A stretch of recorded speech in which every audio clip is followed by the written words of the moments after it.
Friends, ये एक नया सीरीज़ है जिसमें हम 2024 के प्रीलिम्स को टारगेट कर रहे हैं और इस सीरीज़ में हम पूरे अपने सिलेबस को एमसीक्यूज़ के थ्रू रिवाइज करेंगे। ये ज़रूरी क्यों है? क्योंकि यूपीएससी में जिस तरह का एमसीक्यू पूछा जा रहा है वैसी हमारी प्रैक्टिस नहीं है और एक बार जब हम चीज़ें पढ़ लेते हैं ना तो उसको रिवाइज करने में हमारा मन नहीं लगता। ठीक है, तो इस इनिशिएटिव में डेली हम 5 क्वेश्चंस करेंगे।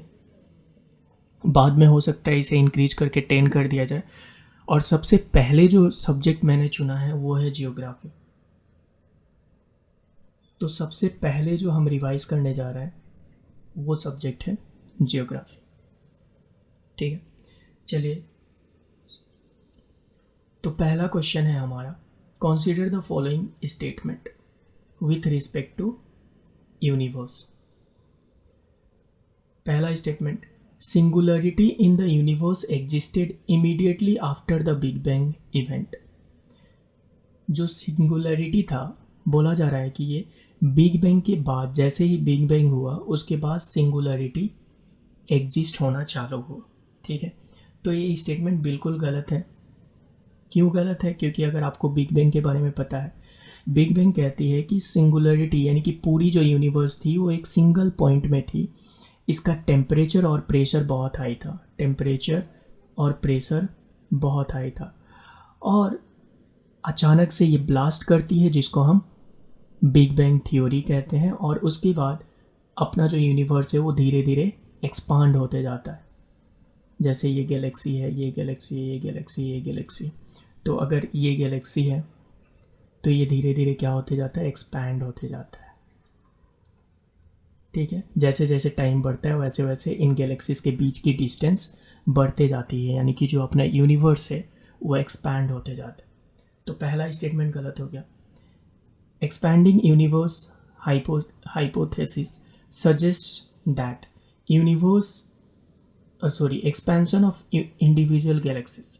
बोला जा रहा है कि जो ये एक्सपैंडिंग यूनिवर्स हाइपोथेसिस है, ये एक गैलेक्सी है जैसे कि अपनी मिल्की वे गैलेक्सी है।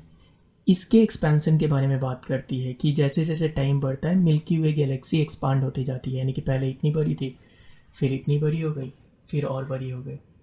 तो ये भी स्टेटमेंट बिल्कुल गलत है, क्योंकि ये जो हाइपोथेसिस है ये यूनिवर्स के एक्सपेंशन की बात करता है। गैलेक्सीज के साइज़, अगर ये गैलेक्सी है और ये गैलेक्सी है तो इनका साइज़ सेम ही रहता है, बट इन गैलेक्सीज के बीच का जो डिस्टेंस होता है वो बढ़ जाता है। यानी कि बात हो रही है यूनिवर्स के एक्सपेंशन की, ना कि गैलेक्सीज के एक्सपेंशन की।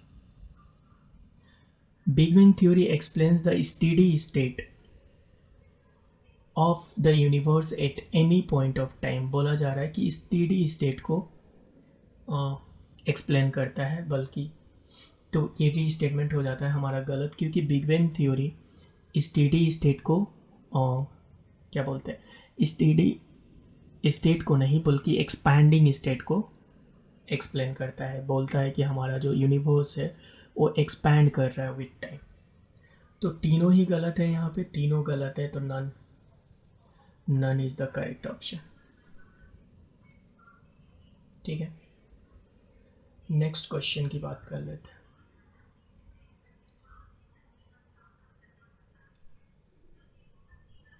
अगला क्वेश्चन है, with reference to stars. Stars के बारे में हमें स्टेटमेंट पढ़ने हैं और आंसर देना है। Number 1, stars are localised lump of hydrogen and nitrogen within a galaxy. ठीक है, यानी कि स्टार्स, लंप मतलब एक कलेक्शन, राइट। तो स्टार जो है वो क्या है? Collection of hydrogen and helium, ये बोला जा रहा है, सॉरी, हाइड्रोजन एंड नाइट्रोजन बोला जा रहा है। तो ये स्टेटमेंट बिल्कुल गलत है, क्योंकि स्टार जो है वो लंप ऑफ गैसेस तो है, यानी स्टार जो होते हैं वो गैसेस, ये सारी चीज़ें क्या है स्टार्स में, ये सारी चीज़ें जो है वो गैसेस हैं। बट ये गैसेस में नाइट्रोजन नहीं होता, हाइड्रोजन और हेलियम होता है। ठीक है। Second, a star can turn into black hole only after attaining a certain मास, यानी कि एक स्टार ब्लैक होल में तभी बदल सकता है जब उसका सर्टेन मास, एक थ्रेशोल्ड पार हो जाए, ठीक है। हर एक स्टार ब्लैक होल में कन्वर्ट नहीं हो सकता जिसका मास एक थ्रेशोल्ड को पार कर जाए, ठीक है, वही क्या बन सकता है, स्टार बन सकता है। तो ये स्टेटमेंट बिल्कुल सही है, हर एक स्टार ब्लैक होल नहीं बन सकता। जो स्टार बहुत ज़्यादा मास गेन कर लेता है वही ब्लैक होल बनता है, ठीक है। तो यहाँ से ये सही है, यानी कि यहाँ कितने स्टेटमेंट सही हो गए? Only one statement is correct. Next question है,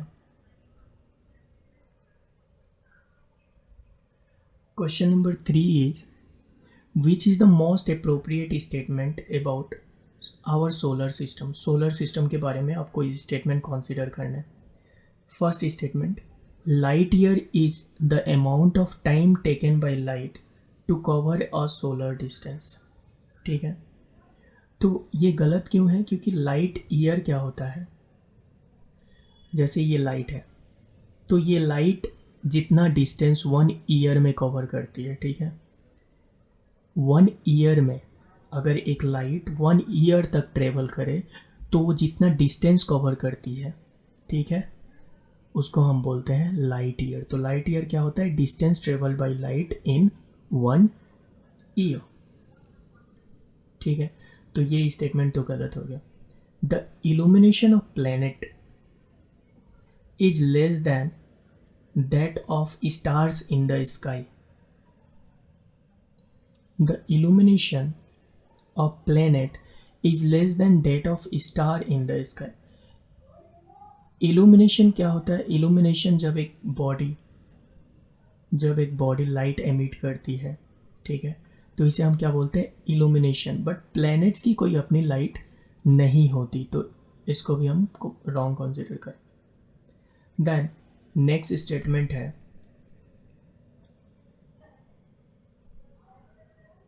Orion is the name given to the brightest star, यानी कि जो ब्राइटेस्ट स्टार है सोलर सिस्टम में उसको ओरियन नाम से जानते हैं, ठीक है।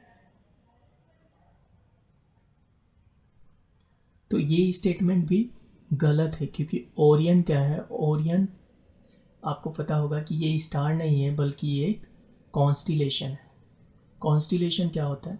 कॉन्स्टिलेशन जब एक ग्रुप ऑफ स्टार्स, ठीक है, sorry, star star star star, एक ग्रुप ऑफ स्टार मिलके एक शेप बनाए या फिर एक पैटर्न बनाए जिसे हम पहचान सके, जिसे हम आइडेंटिफाई कर सके, ठीक है, आइडेंटिफाई कर सके।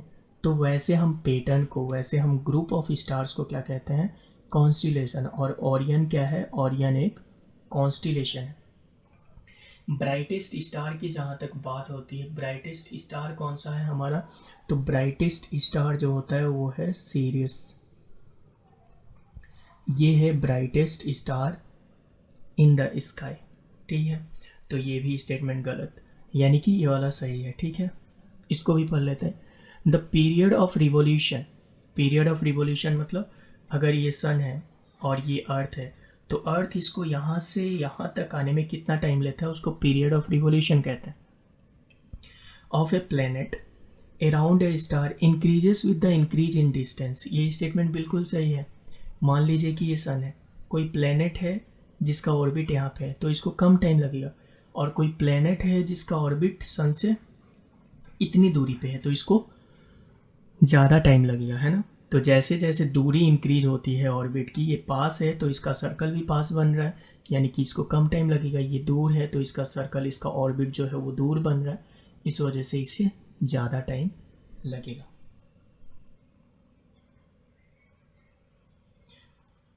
नेक्स्ट क्वेश्चन है, इसमें बोला जा रहा है कंसीडर द फॉलोइंग साइज से higher solar wind and gravity. Which of the above factors are responsible for gaseous nature of Jovian planet? Jovian planet, आपको पता होना चाहिए कि Jovian planets क्या होते हैं। पहले के जो 4 प्लैनेट्स होते हैं, ठीक है, पहले हो गया मर्करी, वेनस, अर्थ, मार्स, ये टेरिस्टेरियल प्लैनेट कहलाते हैं, ठीक है। और इसके बाद जो प्लैनेट होते हैं उसे क्या है ये, जुपिटर, सेटर्न, यूरेनस और नेपच्यून। ओके, तो ये जो होते हैं इन्हें गैसियस प्लैनेट भी कहते हैं और जोवियन प्लैनेट भी कहते हैं। अब ये बोला जा रहा है कि जोवियन प्लैनेट क्या होते हैं, गैसियस नेचर के होते हैं, गैस, उन पे सिर्फ गैस होता है। तो इसका क्या कारण होता है, ठीक है। पहला बोल रहा है साइज, ये बिल्कुल सही है, क्योंकि ये जो आगे वाले प्लैनेट्स होते हैं इनका साइज बहुत छोटा छोटा होता है। अगर साइज छोटा है तो इनकी ग्रेविटी भी कम होगी, अगर ग्रेविटी कम होगी तो यहाँ जो एयर है, ठीक है, ये क्या से बने हैं, सॉलिड पार्टिकल से, रॉक से, है ना। तो इनका जो, इनके सराउंडिंग में जो एयर होगा वो क्या होगा, उसको ये होल्ड कर पाएंगे, उसको पकड़ के रख पाएंगे, नहीं, क्योंकि ग्रेविटी इनके पास कम है। ग्रेविटी मतलब किसी चीज़ को होल्ड करने की शक्ति। तो जो भी यहाँ के एयर होंगे वो रिलीज हो गए होंगे यूनिवर्स में, ठीक है। उनको पकड़ के रखने की शक्ति इनके पास नहीं है, ग्रेविटी कम है। वैसे ही बड़े प्लैनेट्स का ग्रेविटी बहुत ज़्यादा है, तो इनके अराउंड अगर एयर है या फिर इनके अराउंड जो गैसेस है वो एस्केप नहीं हो सकते, क्योंकि उन गैसेस को इनके पास खींचने की शक्ति ज़्यादा है, ग्रेविटेशनल फोर्स ज़्यादा है, ठीक है। दूसरा बोल रहा है शेप का कोई इसमें रोल प्ले नहीं होता, तो ये गलत हो जाएगा, क्योंकि शेप गोल हो चाहे ऐसा हो, इसके अराउंड गैस होंगे या ये रॉक से बने होंगे, इसका कोई भी रिलेशन नहीं है। सोलर विंड का रिलेशन है, बिल्कुल है। सोलर विंड कैसे रिलेशन है, ये सन है, ठीक है, और यहाँ से विंड जा रही है बहुत तेज़ी से। तो मान लीजिए ये मरकरी है, तो मरकरी के अराउंड जो गैसेस होंगे उसको तो ये विंड ले जाएगी, यानी कि अगर विंड यहाँ की गैसेस को ले जाएगी अपने साथ, तो बचे क्या, पत्थर, बचे क्या, रॉक्स, है ना। इस वजह से ये वाले पास वाले सॉलिड होते हैं, क्योंकि यहाँ सोलर विंड जो होती है वो गैसेस को लेके उड़ जाती है, और दूर वाले जो होते हैं उनके पास सोलर विंड जो पहुँचती है उसकी स्पीड बहुत कम होती है। और ग्रेविटी चौथा, ये भी सही है, क्योंकि साइज ज़्यादा होगा तो ग्रेविटी, ये ऑलरेडी पहले वाले में एक्सप्लेन कर चुका हूँ मैं, ठीक है, ग्रेविटी भी रोल प्ले करती है। अब इनमें सही कितने स्टेटमेंट है, एक तो गलत है, ये वाला 1 2 3, तो 3 only are correct. Got it, okay. Next question है, which of the following correctly describes the event of big split, ठीक है।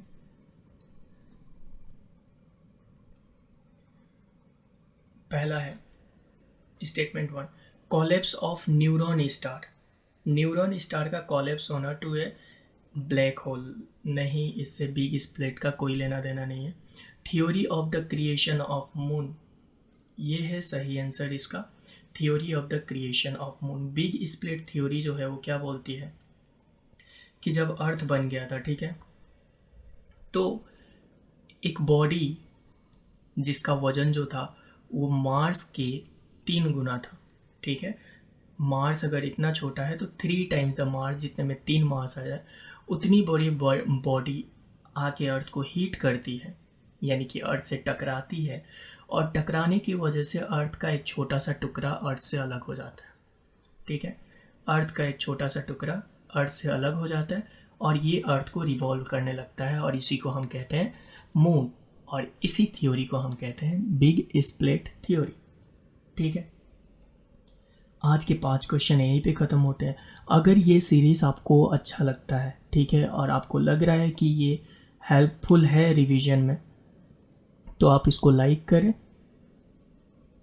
और चैनल के साथ जुड़े रहें। हम हमेशा ही कोशिश करेंगे कि ज़्यादा से ज़्यादा सिलेबस को हम इस तरीके से रिवाइज कर पाएँ।